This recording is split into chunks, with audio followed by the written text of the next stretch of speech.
Welcome back. If you've just joined us, you're watching the news at 10, broadcasting on Channels Television live from Lagos.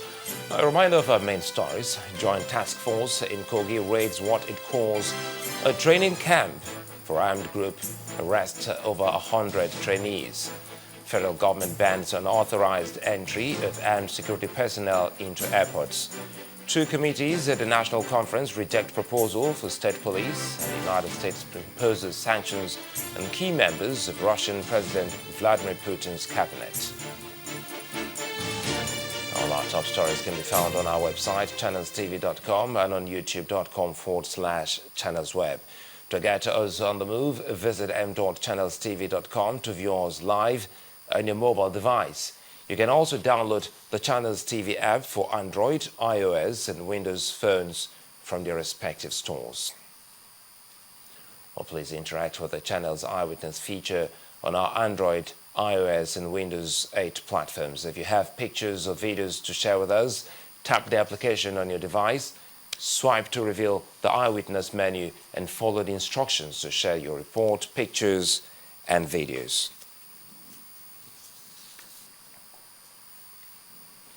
The Nasarawa State Security Council is sounding a strong warning to groups in Ego and Gwandara communities where communal clashes have left many dead.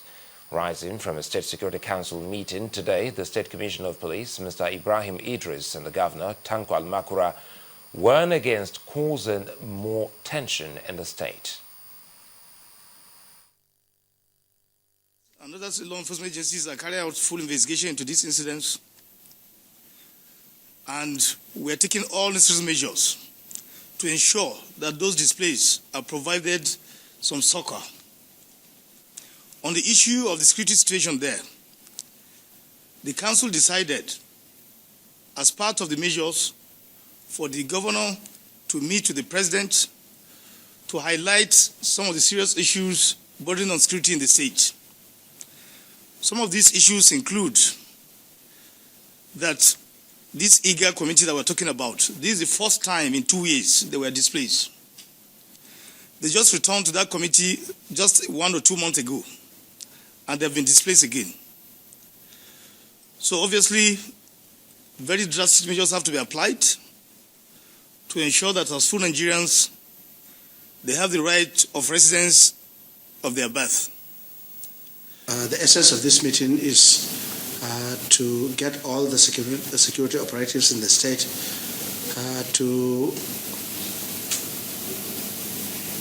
appraise what has happened just 2 days ago in Iga, where a number of people were killed as a result of certain skirmishes that has taken place in that place.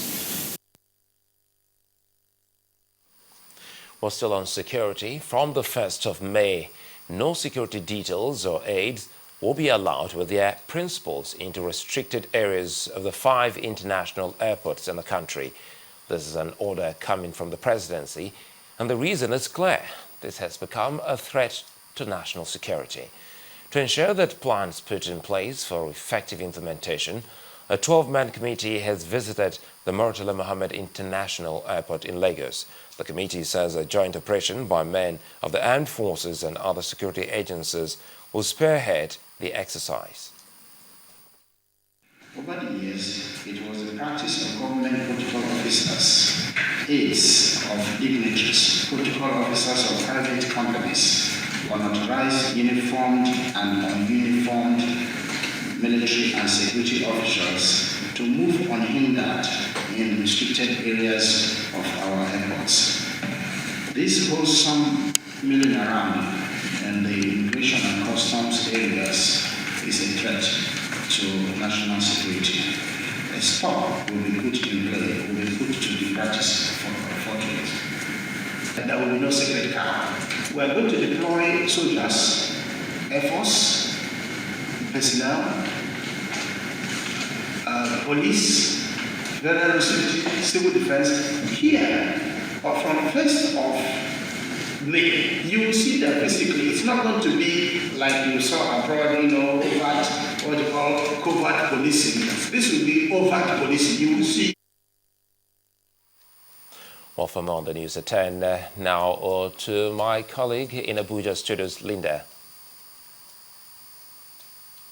Thank you, Sulaiman, and welcome to the nation's capital.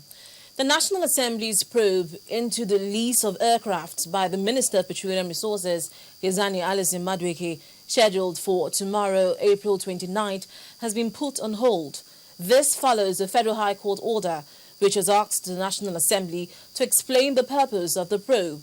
The High Court sitting in Abuja had issued an order of interim injunction restraining the National Assembly and the House of Representatives from compelling the Petroleum Minister to appear before its Public Accounts Committee to explain the lease of private aircraft.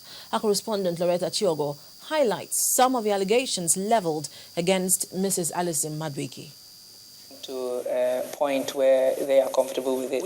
Yazani Alison Madueke, Petroleum Minister, has been in the eye of the storm since the allegation of the squandering of 10 billion naira public funds on a private jet Challenger 850 aircraft set to run the minister's personal itinerary.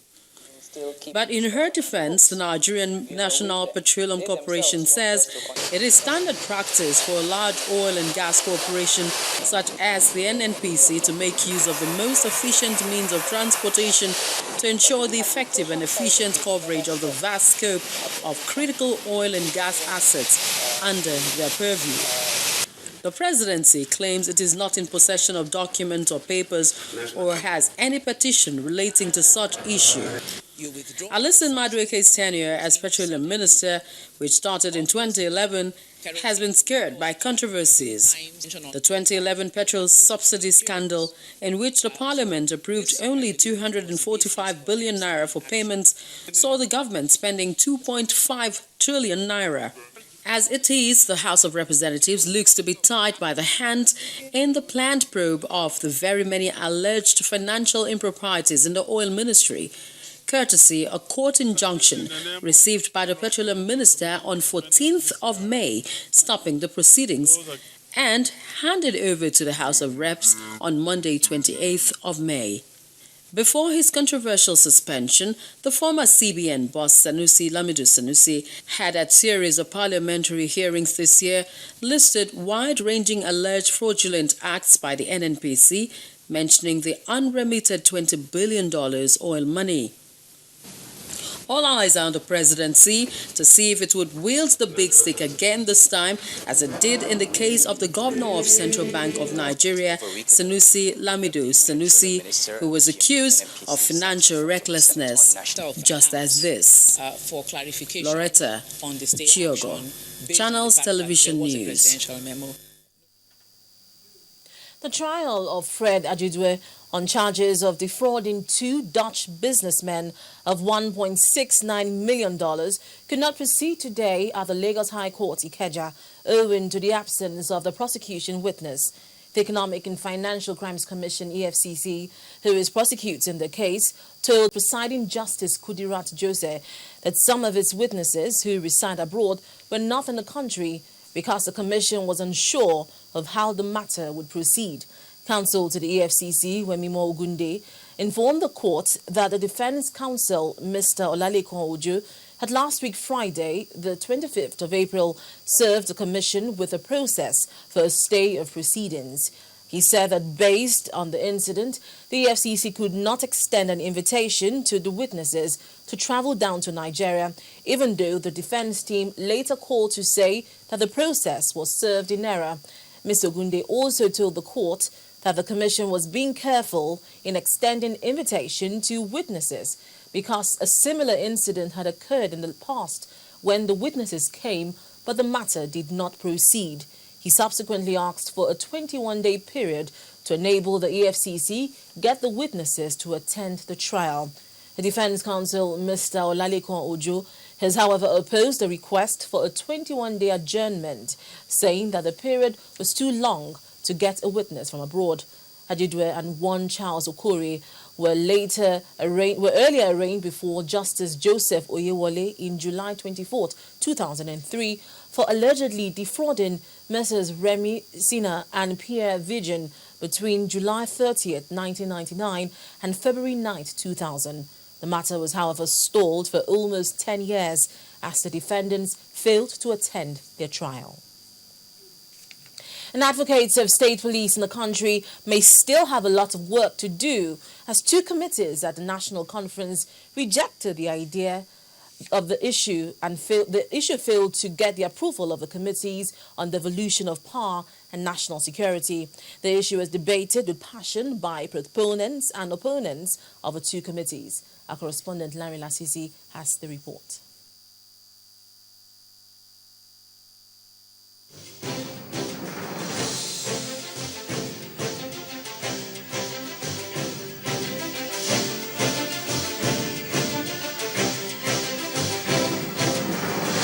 With just 3 days left for committees to complete their work and submit their recommendations, delegates resumed after the weekend to continue where they had stopped the week before.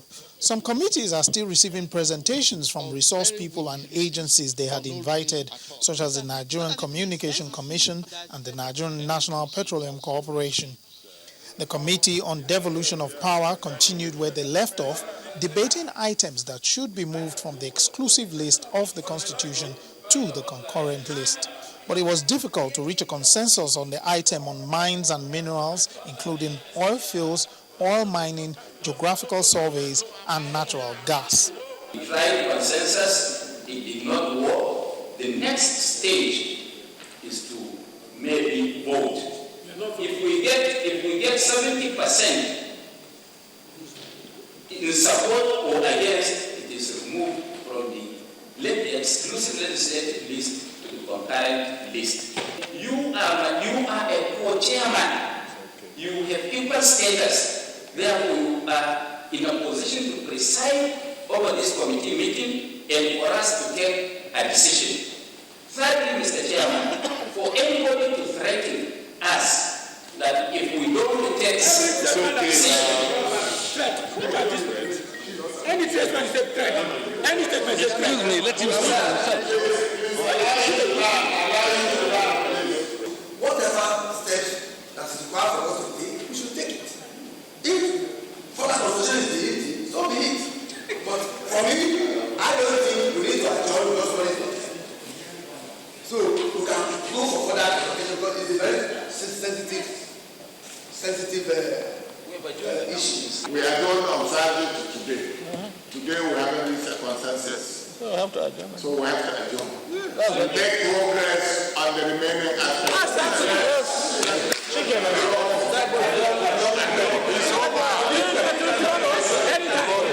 The issue was then put aside. The next debate was on the issue of the police. It is necessary to establish state police. In order to take vigilante police security down to the grassroots. Now, if you keep state police, you are actually guaranteeing total abuse at the local level. Just like we have made mention of the state electoral commission, that is exactly what will happen with the state police. It is better to have bullshit than to have them. If we have the state police for those states that desire it, if they can afford it, so be it. Those who support this remaining exclusive list say aye. Those who oppose say nay.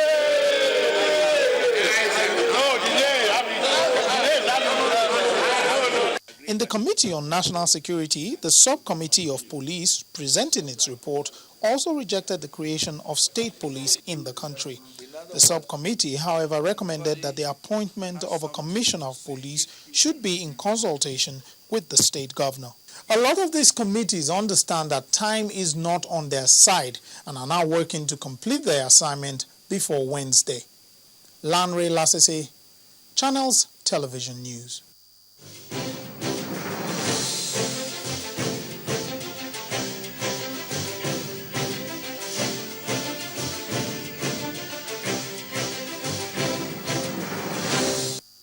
Still ahead on the news at 10, Nigeria's external reserves rises.